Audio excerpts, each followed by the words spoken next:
മനുഷ്യവർഗത്തെ മുഴുവൻ ചൂണ്ടിക്കാണിച്ചാണ്.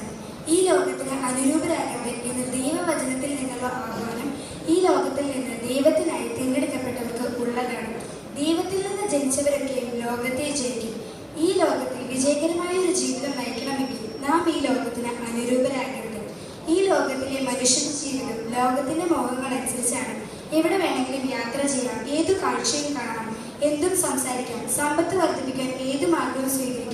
ഇങ്ങനെയാണ് ഈ ലോകത്തിലെ മനുഷ്യന്റെ ഇപ്പോഴത്തെ യാത്ര.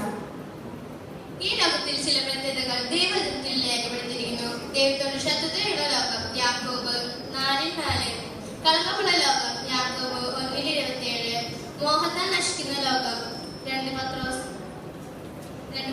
4:4,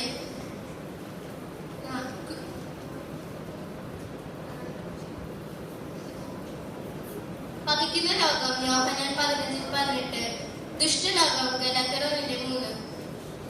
ദൈവത്തിനായി തിരഞ്ഞെടുക്കുന്നതിന് മുമ്പേ നാം ഈ കാലഘട്ടത്തിന്റെ കാലഗതി അനുസരിച്ച് ജീവിച്ചു വന്നവരാണ്.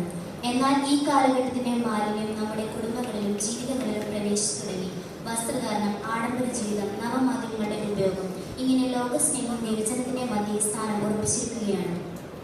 ഒരു ക്രിസ്തു ഭക്തൻ സ്വർഗത്തിൽ പൗരത്വമുള്ളവരാണ്. ഈ ലോകത്തിൽ 70 അല്ലെങ്കിൽ 80 വർഷം പര്യടനം നടത്തുന്നവരാണ് ഒരു വിശ്വാസി. അതിനിടയിൽ ദൈവം നൽകുന്ന നന്മകൾ കൊണ്ട് ഉപജീവിക്കേണ്ടവരാണ് അവർ. സർവ്വലോകവും ദുഷ്ടന്റെ അധീനതയിൽ കിടക്കുന്നത് കൊണ്ട് ഈ ലോകം ഒരു വിശ്വാസിക്ക് യോഗ്യമല്ല. ദൈവിക പ്രമാണങ്ങൾ അനുസരിക്കുന്ന ഒരു വ്യക്തി അത് തന്റെ ജീവിതത്തിന്റെ പ്രമാണമാക്കി ലോകത്തിന് അനുരൂപമാകാതെ ജീവിക്കും.